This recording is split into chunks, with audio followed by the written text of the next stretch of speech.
राजनीति जहाँ तक मैं समझता हूँ मेरे को नहीं आती। जब यहाँ लाठीचार्ज हुआ था तो उसमें मेरा हाथ फ्रैक्चर हो गया था। सौरभ जी है जो विधायक को चुनाव लड़ेगा या दावेदारी जताओगा थे क्या कहना चाहोगा? एक एक वोट मारे नाम माते पड़े। राजनीति और गुंडई में फर्क होया करे। कैलाश गैंग में आनी चाहे नक्की भी कर लो हुकुम। पूरी वेब सीरीज देखने के लिए डाउनलोड करें स्टेज ऐप। सगळा दर्शकांना राम राम। कैमरामैन विशाल के सागे मैं आशु थे देखला रहा हो झलको हनुमानगढ़ राजस्थान री राजनीति एपिसोड कार्यक्रम के तहत आज आप मौजूद हाँ जो राजस्थान का जो जानिया मानिया किसान नेता है सौरभ राठौड़ आगे सागे। सौरभ राठौड़ कोई परिचय का मोहताज को नहीं और जो बड़ा बड़ा आंदोलन है बांग अंदर सौरभ राठौड़ जी को है जो बहुत बड़ा जो योगदान रहे और आगे सागे बातचीत करांगा और जानांगा राजनीति के ऊपर और जो विधानसभा चुनाव के ऊपर है लेके आगे के कार्यक्रम है आगे को तो सारी की सारी बातें हैं आज जानांगा। सौरभ जी सारों पहला तो थारो स्वागत है हमारो झलको हनुमानगढ़ चैनल में। आपका बहुत बहुत आशु जी बहुत बहुत स्वागत और आपके सभी दर्शकों का मैं बहुत बहुत स्वागत करता हूँ। एक सवाल करना चाहूँगा थारू मैं हनुमानगढ़ की जनता की काफ़ी मतलब लोगों की जो कई बार कार्यक्रम में जाता हूँ और जाता हूँ तो सारा लोगों की अगर विधानसभा में आप बात करा तो विधायक पद ने लेके मतलब बहुत सा लोग हैं जो थारो नाम जोड़ के देखा लग रहा है क्या मतलब सौरभ जी है जो विधायक को चुनाव लड़ेगा या दावेदारी जताओगा थे क्या कहना चाहोगा? राजनीति जो है वो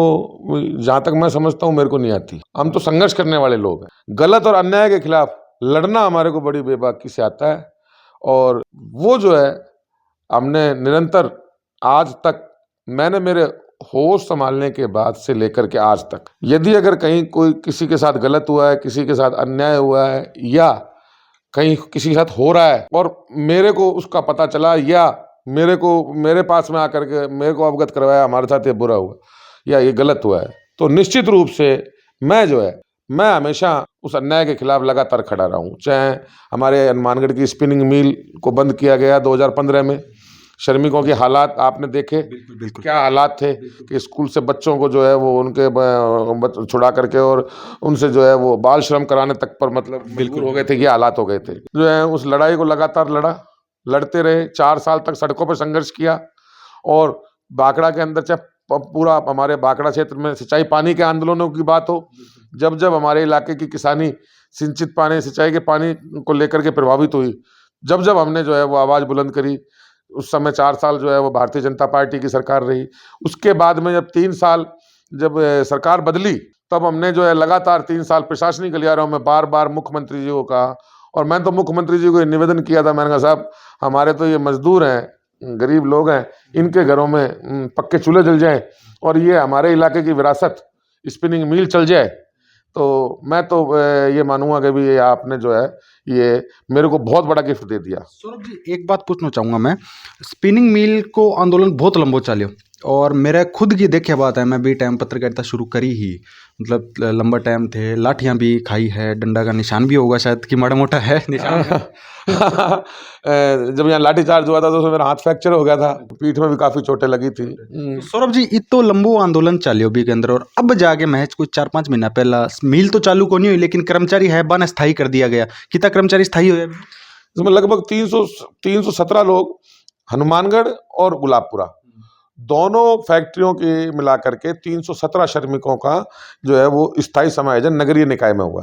हनुमानगढ़ स्पिन फेड की अगर बात करें तो लगभग 500 से ज़्यादा श्रमिकों ने जो है वो वीआरएस का उनको पैसा दिलवाया क्योंकि स्थिति ये थी कि उस समय की जो भाजपा सरकार थी उनकी नीयत में इतना खोट था कि जब स्पिनिंग मिल को अचानक से बंद कर दिया तो उससे श्रमिकों की जो 5 महीने की तनख्वाह थी वो भी जो है सरकार मतलब उस पर भी सरकार की नीयत बुरी थी। जो पहले 5 महीने काम किया था वो 5 महीने तनख्वाह नहीं दी, मिल के गेट का ताला लगा दिया। सरकार की आप बात करा तो सरकार तो थारी है सरकार नहीं, तो ये मैं बात कर रहा हूँ पूर्ववर्ती भाजपा सरकार की। हाँ, जिस समय स्पिनिंग मिल को 2015 में बंद किया गया उस समय जो स्पिन फेड में जो श्रमिक काम कर रहे थे उनको पहले से ही पूर्व में 4-5 महीने की सैलरी उनकी रोकी हुई थी और अचानक से जो है वो एक दिन जब श्रमिक पहुंचे तो वो ताला लगा हुआ था कि जी मिल बंद हो गई। वो एक बहुत चर्चित मुद्दा रहे हो स्पिनिंग मिल को, बहुत सी कवरेजा भी हुई, बहुत सा आंदोलन होया, लाठीचार्ज भी हुई और अभी लाल दिन मुख्यमंत्री जी आया हनुमानगढ़ पीटे ना विधायक अभी यहाँ तो कहना नीचे विधायक जिन्हें मैं देखे हुई बहुत दिनों बाद में विद नहीं देखे मैं मुद्दता बाद के अंदर तो भी टाइम विनोद जी भी डिमांड रखी है कि स्पिनिंग मिल वापिस चालू करा जाए। स्पिनिंग मिल बंद क्यों हुई, के कारण रहे स्पिनिंग मिल बंद होने? देखो स्पिनिंग मिल बंद होने का तो सही बात तो ये है, मैं सीधा सीधा कहूँगा भी भारतीय जनता पार्टी के नेताओं की कहीं ना कहीं एक बहुत बड़ी कमजोरी रही इलाके के नेताओं की, और कहीं ना कहीं जो है वो जो बड़े जो पॉलिटिशियन थे उनकी निश्चित रूप से इस पर नजर भी नीयत भी खराब थी, क्योंकि इसके अंदर जो 52 बीघा जमीन है, 52 बीघा जमीन है और 8 बीघा जमीन रिको के फेज 2 में है, तो 60 बीघा जमीन है। और वो जमीन जो है वो रेजिडेंशियल है, क्योंकि भाई जिस समय ये लगाई गई थी यहाँ स्पिनिंग मिल उस समय वो जमीन इसलिए इतना बड़ा क्षेत्र बनाया गया था कि इसमें कर्मचारी काम करेंगे, उनके रेजिडेंशियल क्वार्टर, काफ़ी क्वार्टर बने हुए भी हैं, तो उसके लिए ये 52 बीघा जमीन जो है वो तय की गई थी, और 8 बीघा जब फेज 2 रिको कटा तो 8 बीघा उसमें थी। तो अब इतनी बड़ी जमीन तो और कहीं है ही नहीं ना, तो कई जो है वो भाजपा के जो कई जो बड़े जो कारपोरेट जो कह सकते हैं, जिनको भारतीय जनता पार्टी की सरकार की जिनको शेल्टरिंग प्राप्त थी, उनकी इस पर नज़र थी। और लेकिन निश्चित रूप से इलाके के सब लोगों ने हमारा बहुत साथ दिया, लगातार इस लड़ाई में खड़े रहे, क्योंकि इलाके की विरासत थी, और क्योंकि हनुमान गंगानगर तो क्रांतिकारियों का इलाका है, क्रांतिकारियों को इलाका जो कुदृष्टि थी इस बेशकीमती इसकी जमीन पर, और इस स्पिनिंग मिल को जिस कुदृष्टि से उन कारपोरेटों के द्वारा तत्कालीन भाजपा सरकार पर दबाव बना करके इसको बंद करवाया गया था, वो कुदृष्टि निश्चित रूप से हमने नहीं पड़ने दी। अपना जो हनुमानगढ़ विधायक है जी बांकन कोई जावा तो घर ही कौन मिले, दरवाजा मतलब घंटियां बजानी पड़े तो कोई बारह भी कौन आवे, और वहां से मुलाकात भी कौन हो पाए, और दूसरी बात शहर में रवा भी कौन, क्यों मैं 3 बार मैं खुद जाके आया हूँ, बट है मैं दरवाजा की बेल दर्शकों ने बताना चाहूंगा एक बात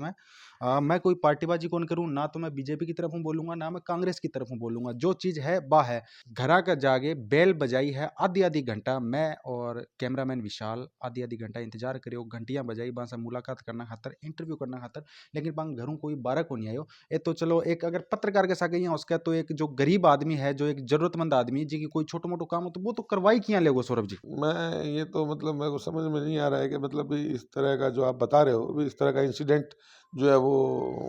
मतलब कैसे हुआ है। बाकी अमूमन जो है वो ऐसी बात नहीं है। विनोद जी, यहाँ जंक्शन में रेजिडेंस बनाने का कारण ही ये था कि भी लोगों को लीलाल जाना पड़ता था, इसी उन्होंने मेन इसी रीजन से उन्होंने यहाँ जंक्शन के अंदर जो है रेजिडेंस बनाया। अब आप डॉक्टर साहब की बात करा, ये जो बार दोनों ही हो चुके हैं विधायक, जो चौधरी विनोद कुमार जी और डॉक्टर राम प्रताप जी भी, तो थाने के लगे मतलब बीजेपी की तरफ हूँ, डॉक्टर साहब ने टिकट मिलेगी, या चौधरी विनोद कुमार जी ने कांग्रेस की तरफ हूँ टिकट मिलेगी, व्यक्तिगत सोचनो की भाई मेरा व्यक्तिगत नजरिया अगर आप पूछ रहे हो, राजनीतिक और पार्टीगत विचारधारा से उठ करके मेरा ये मानना है कि भाई जो है वो बदलाव जो है वो समय की परिणति है, और समय के अनुसार बदलाव तय है, इसमें कोई दो राय नहीं है। मेरे को ऐसा लगता है कि भी शायद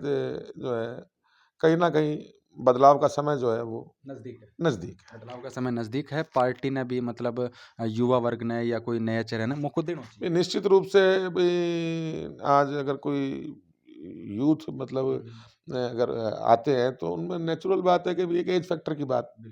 हमें ये तो हमारे साथ चलती है, इसको हम डिनाई नहीं कर सकते, हम इसको नकार नहीं सकते, और हमारे नकारने से ये सच जो है वो ये सच ही रहेगा, हमारे नकारने से कोई फर्क भी नहीं पड़ने वाला है। भाई एक आज आपकी एज है, आज हमारी एज है, अपने आज लोग इस एज के अंदर जितना ज़्यादा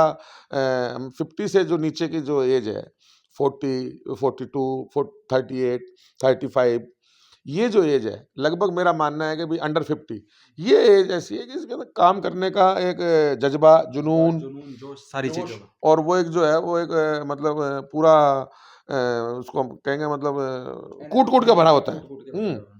तो निश्चित रूप से एक तो रूटीन तरीके से काम चलता है, और एक जब हम एक्स्ट्रा ऑर्डिनरी जुनून से काम करते हैं तो उसके रिजल्ट भी एक्स्ट्रा ऑर्डिनरी आते हैं। इसीलिए जो है वो यूथ को देश की ताकत कहा जाता है। भाई हमारे हिंदुस्तान में यूथ हमारे देश की ताकत है। निश्चित रूप से जो है वो यूथ आगे आएगा तो ज़्यादा जुनून से और ज़्यादा मजबूती से इलाके का विकास सुनिश्चित होगा। परिवर्तन समय की मांग है, और तो चुनाव ये लड़ेगा या कोनी लड़ेगा वो भविष्य के गर्द में छुपेड़ो है। जड़ तक एक आपा एक जो कयास लगावा तो जनता की मांग के अनुसार यही लगा है कि विधानसभा चुनाव है जो सौरभ राठौड़ जी है जनता की मांग पर या क्या नहीं क्या करके जो आपकी दावेदारी है बात ठोकागा, ताल विधानसभा चुनाव में ठोकागा। तो बातचीत करिए सारी की सारी। तो वीडियो थाने किसी लगी, वीडियो के प्रति थारी क्या राय है, के सुझाव है वो कमेंट बॉक्स का माध्यम कमेंट करके माने जरूर बताओ। झलको हनुमानगढ़ चैनल पर अगर थे नया हो तो झलको हनुमानगढ़ चैनल ने सब्सक्राइब कर दो, पास में देड़े बेल आइकन के बटन ने दबा दो, और ये वीडियो ने ज़्यादा से ज़्यादा शेयर कर दो। अंतो माने दो इजाजत, मिला थार साथ अगली वीडियो में। जय हिंद, जय राजस्थान, जय हनुमानगढ़।